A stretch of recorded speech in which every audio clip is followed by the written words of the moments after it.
Welcome to the Ops Experts Club. If you're at all interested in anything we talk about here in this episode, go ahead and check out the description down below and click any of the links there. Or if you just want to know more about us, click the links below. Now on to the episode. Ops Experts Club. Yes, Terryn, we talked about thematic dancing, but maybe we could start doing thematic dancing, which would really only benefit you if you're watching us on YouTube, but it still could be sick if we did it and we really nailed it. We talked about maybe pina coladas, maybe Hawaiian, maybe some grasses, maybe some coconuts. I mean, I don't know, how attractive we'd look in those things, but I think we could probably kill it. It's all about the views. I don't really care how I look. Man, that's true. Is us as the view, or is it what we're looking at's the view? It's all about the number of views we get. It's true. Good. Terryn, well done. Ops experts, thanks for joining us today. We're not talking about Hawaiian music or Hawaiian dancing or Hawaiian hula skirts, even though those things are all pretty freaking cool. And who doesn't like a pina colada? But what we're going to talk about today is something that Terryn and I see over and over and over and over as an Achilles for a lot of entrepreneurs, especially in the digital space, especially who are creating education-based materials and selling them. But I would say is probably a likelihood for any visionary that has the ability to quickly create. And that is, when do you create something new and launch something new versus when should you just double down and really make sure that you've fleshed out what you already have built? So I think that for almost any visionary I know, like the tendency is news always better. That is, man, because they're idea guys, they're idea gals. They love their new ideas. And man, they are like crack addicts on their new ideas. They will sell them. They will tell everybody how great they are. The thing isn't even built yet, but this is better than anything they've ever done before. And I think that we really need to expose the truths and the not truths about both sides of when do you create something new and when should you just double down on something old. Terryn, what do you think about that? Yeah. I mean, I had this conversation with a client this week. They're asking what's the best way to get more income coming in right now? First thing I say is, what have you done in the past that's worked? Right. And then from there, you can say, all right, let's find out why that's not working anymore. And from there, you can narrow it down even further to an actual starting point towards something. It's like, maybe everybody on our list has already purchased everything we've got. Maybe we just need new leads. Right. Okay, we'll start there. So good, Terryn. So good. That is a great place to start. So I would say most visionaries are quick starts. Most visionaries are not high fact finders. Most visionaries are not high follow through. So as a visionary, if you're listening to this, or if you're working for a visionary, what you just said, Terryn, right there is probably like full on nails on a chalkboard. They do not want to go and fact find why what used to work is no longer working. They would rather just create something new. That's fun. That's sexy. That can get them all hyped up. They can get super excited about those things. And then they go down the road instead of, no, take a breath, take a step back. Why isn't it working anymore? And a lot of times what I've seen is it's very, very easy to fault it on things that are really hard to prove. Meaning like, yeah, the industry's just changed. Well, what does that mean? How do we get down to that fact of truth? You know what I mean? The economy is just cold right now on that, right? So how do we get down to that one? Like let's assess the things that we can actually do some fact finding on. Terryn, what would be your advice to visionaries who are challenged with that? What you just said, that's a great one. Do we just need new leads? Well, that is going to come from like pulling it apart. Would you suggest like, let's get all the smart brains into a room and ask the right questions and realize that the deliverables that come out of that is probably not going to be the visionary's work. She's probably going to test that down to somebody who is high fact finder, who is high follow through. What are your thoughts on that? Yeah, exactly. I think you bring together people, everybody in the room, not just random people, but people that have been working with the company for random people could some be cool. time. That could be a cool venture too. But anyway, go ahead. Yeah, and you're going to easily put together what's worked and what's not worked because you've probably already tried a few things that haven't worked. And once you've got those lists, you can look at whys. Why is this not working anymore? Why did this not work? Does this that didn't work need to be tweaked? That did work in the past need to be tweaked to keep it working again? So you can easily come away with some starting points that isn't going to require a brand new something. It's going to be, hey, what what do we need to tweak? What should we try next? Object in motion stays in motion, right? Like let's talk about what's already had some momentum, right? Because it's so much easier to pour a little bit of gas on something that already has some momentum than getting something completely up off the ground. Two different clients of ours just this past week have come to us with a very similar scenario as this, where something brand new means a ditching of the old, means, man, a whole lot of work, so much work to get something new up off the ground, even though every visionary is going to tell you, no, this is really quick. No, this is going to be a really easy one. No, there's not going to be a whole lot into this. Every visionary, man, that's part of selling the crack, right? Like they've got to convince you that it's not going to be that hard of a build. But sometimes I think they just like to say those words. Anybody that's been around knows it's going to be it's going to be bigger than you think, and I think that what people don't always realize is new takes a lot. It takes a lot of build. It may take expertise that we don't have on the team. It may mean we have to reach out to other consultants or other experts that we're going to have to bring in. It means they've got to be acquainted with all of our systems, all of our tech stack, all of our other neighboring products within our product suite to know that they're not stepping on other toes or going to cannibalize something else that actually may be a small money earner, but it's still bringing money contributing into the boat. Like new has a lot of collateral damage against new. I'm just saying, man, really come at that both eyes open, because a product in motion is easier to keep in motion than starting something from zero. Absolutely. I know we have a friend who does a lot with marketing and who will bring in to help with marketing efforts. And I know that there have been actually several opportunities where we brought them in, they built out the whole thing, looked at the entire product suite, assessed it all, driven it all, wired it all. We go out to launch it, but then the energy required is actually more than Visionary was expecting. And Visionary is actually the one that takes their foot off the gas, which means like all of the new idea and all of the new implementation and all of the new build and all of the money we put out into this new thing and all of the money we've lost by taking our foot off of an existing product has all gone into this thing, only for Visionary to realize, no, they don't really want to do this new idea after all. Terryn, do you want to talk about that just for a minute? For all the new that you've created, how often does new work versus we end up going back to the original thing or some iteration of the original thing in the end anyway? Yeah. I think there's times when new turns out to be an absolute hit, and maybe that's the high they're looking for. But there's times when new, like you said, ends up being more work for them, and they did not realize they were committing themselves to this work, and they're going to get quickly bored of it after a month or two of having to do it. And that's a lot of things fall in that category of they thought it would be a good idea for them to get involved in something, and now they're starting to really regret, oh, I have to spend my time on this consistently. But yeah, something where they don't have to spend their time on it, those usually they can have a bigger tail on them to actually test out, try and keep going at for a while before you determine whether it's going to work or not. Yeah. So gentle tweaks on existing things, so much easier, right? Like so much easier for us to gentle tweak something that you already have out there. So like you were saying, get a bunch of smart people in the right room and ask, why is this not working, right? And then probably the next click beyond why is this not working would be what's an iterational click that's not that much of a change, but is a little bit, that's going to take so much, cost us so much less time, energy, effort, outside skill set to be able to make that tweak to see if we did this, could it work? If we did this, could it work? Are we offering it maybe if we cross collateralized it with another one of our products and combine the two things together and offer that as a package, could that work? Could we offer it to this kind of an avatar? Maybe our original avatar was this. Well, just this one click forward could be this different avatar.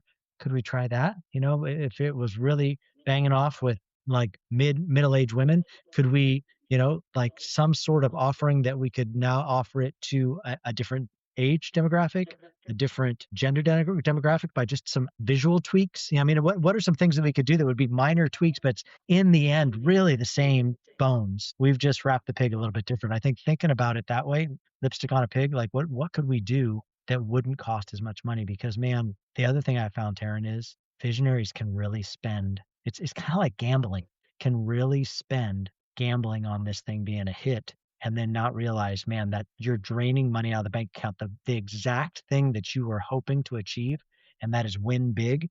You're actually bleeding all the money out of the bank account on your win big, and it can be a big gamble.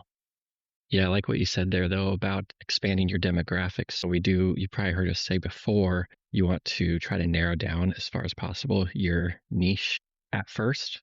Yeah. But once you get that to a good point, you can also look at that and then say, like you said, what small tweak can I then make to open this up to the next niche over? Because this circle that I have fits inside of a circle this big. So what can I do to move this to go a little bit bigger? And then you can keep doing that over and over again, and you're just making your customer base bigger and bigger with small tweaks. Love John Acuff wrote an amazing book some years back. You probably heard me talk about it a lot because I love it so much. The book's called Soundtracks.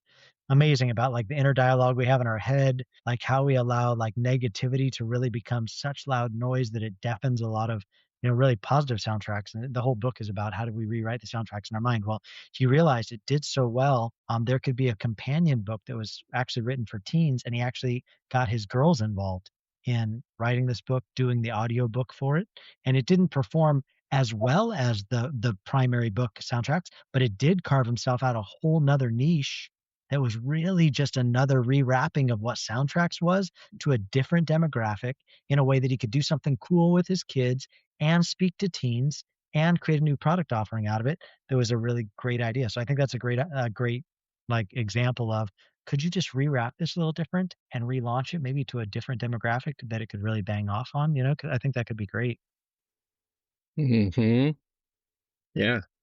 You know what I would say I see a big Achilles for visionaries to do. Pedro Adao was so classic with this, and I know he wouldn't mind me saying it, because we really had to put up some pretty big guardrails on Pedro Adao because his main knee jerk was, well, I'll just give him a hot seat. I'll just give him a hot seat. Like I'll let, which was essentially Pedro saying, I'm going to give them some of my time as a bonus. Like, and that was like his go-to move, And it got to a point where we're doing challenges every month, VIPs every month, big events every month. If every time it's time with Pedro, which is our highest, like, right, that's our highest billable commodity. Like, right, Pedro, we can get the best bang for our buck out of time with Pedro, but we're going to give it away as a bonus for free. No, like, so we had to tell him, hey, stop offering that, because he would also get to a point where he was burned out. He didn't want to do any more hot seats. He was so burned out on freaking hot seats because he had promised it so many times. The list had gotten so big, people had given it his yes, which feels good on making the sales, right? Because that's the bonus you offer. But then the list is so freaking long, and it's bleeding the energy out of him because it's just too much, to the point where we had to get to of saying, hey, let's come up with a new bonus structure, something that's not going to cost you your time. Yes, that's a super generous give, but we're leading with the wrong carrot because it drains you of your energy in the end.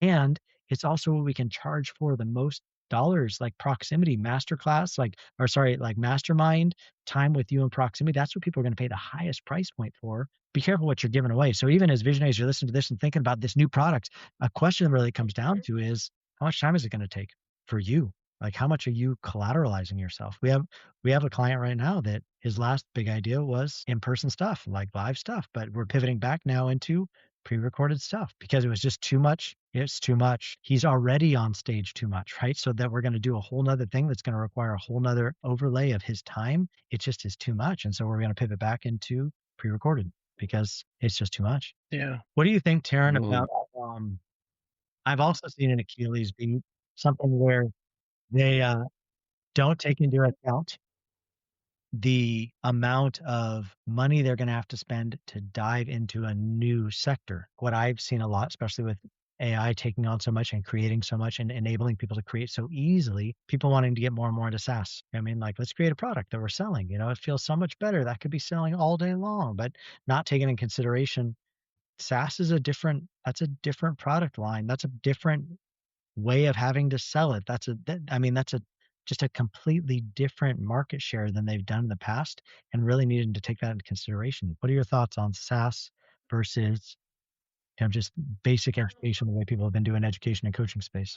Well, I would say, I don't have a ton of experience with SaaS or SaaS clients, but in regards to new build outs like that, I can probably count on my hand the amount of times a visionary has asked me how long or how much effort or how much energy or people wise something like this is going to take to build out. They don't ask. They don't go, all right, here's an idea. Now I know you've set up all these systems for this other idea. Tell me what you think it's going to take to do this new idea. And that simple question right there can stop them in their tracks. They realize what it's going to take. Yeah. And I think especially if they were looking to you to be the one to do it, right? Like there's plenty of things we can do with the Collab team. Like, I think we're helping people all the time to really build solid foundations so they can scale their businesses. In fact, if you haven't checked out that, we do a whole masterclass on that, Foundations That Scale. If you check that out, foundationsthatscale.com, it's a great place to start of how do you build the foundation to be able to scale from. So many people don't set the foundation up right. And then as they start to scale with their name on the side of the building, that building begins to lean, and not in the sexy way of the Leaning Tower of Pisa. The whole thing begins to come down, and it really has a big impact on their name in the market.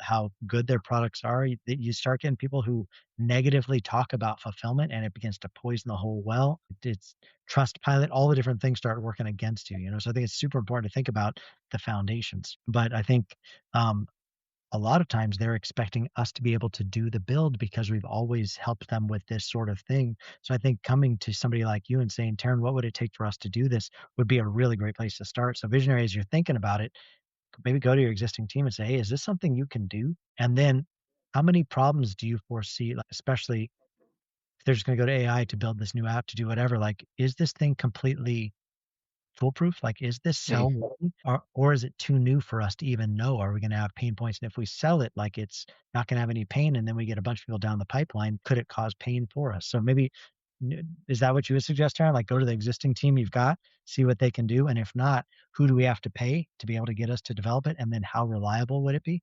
Yeah, I think we always run into the execution wall. With not us, the collab team, but whenever we're working with teams, ideas are great. Next steps, very clear. But who's going to do it? We don't have a graphic designer on our team. We're going to have to farm that out, which is not only more money, but it's more time. We can't just go ask them today to have this ready by tomorrow. We're going to have to ask them tomorrow or find somebody tomorrow and then ask them the next day. And then they're going to have it back to us a week after that. So yeah, it's not only about, executing, but do we have what we have? Who do we have to execute? And then I think it comes back to conversations we always have around this topic of rocks, right? Rocks for the quarter. Like, what about the other big things that we were supposed to be working on this quarter? Does this new idea trump all the other big things that everybody's been putting energy into? And then that's been a massive waste of time and energy and money of, like, how are we going to move it all? We can't move it all. And does your new idea always trump your existing idea? Because that's not a great culture to be setting for your people either. That means they're always only going to give you half effort because they know there's probably a chance you're going to pull the plug on this thing before they're done building it. So why would they throw themselves into it, knowing they're probably not even going to make it to the end? Because every time they almost get it to the end, you have a new idea you want them to go roll out. And for you, you're like, what are they complaining about? At least I'm paying them and they're working hours. They should just do whatever I want them to do. And some of that's true, but nobody loves the idea or the way it feels to spend a bunch of time on something and then just watch it die in the elephant graveyard of never coming to market, never coming to fruition after they burned hours of their time because you told them it was urgent. You probably hit them on the weekend. You probably pinged them at night. You probably were pushing them until the new idea came. And then it goes into the elephant graveyard. Nobody likes that feeling. Nobody enjoys that. In summary, Terryn, object in motion stays in motion, man. Put some attention on what used to work and ask yourself, why is it not working now? And really do the due diligence there. Don't just like come up with half-baked, hard to prove reasons why you're moving on. Like, let's really get down to, why is this thing not moving? Is there an iterational tweak that you could make on it rather than creating something all new? Now, we're not here to squelch your new ideas. I think new ideas are great. Just make sure they're paralleling with right expectation on ROI, because if you overestimate your ROI and you're off, that means you could take gas off something that has been proven to work in past versus some new idea that you're sure is going to work, but really at best is probably a 50-50, right? And maybe even not 50-50. So, man, ask yourself the right questions. Make sure you're asking a room full of experts, people that know different sides of the business, to get their opinions on why isn't this work? What could be an iterational tweak? How could we maybe package that with another product, change our demographics, see if there's something else we could do? I would say new is great. Just make sure you're budgeting time for new in a way that makes sense. Don't roll up with some big new heavy lift in the middle of other projects you've already put on your team for this quarter.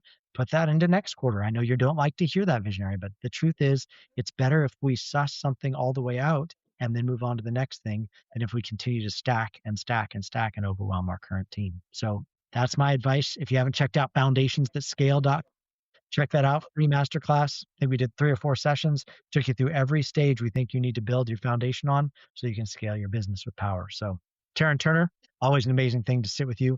Thanks for spending time with me today on Ops Experts. Ops Experts, thanks for joining today. We'll see you next week here on Ops Experts Club.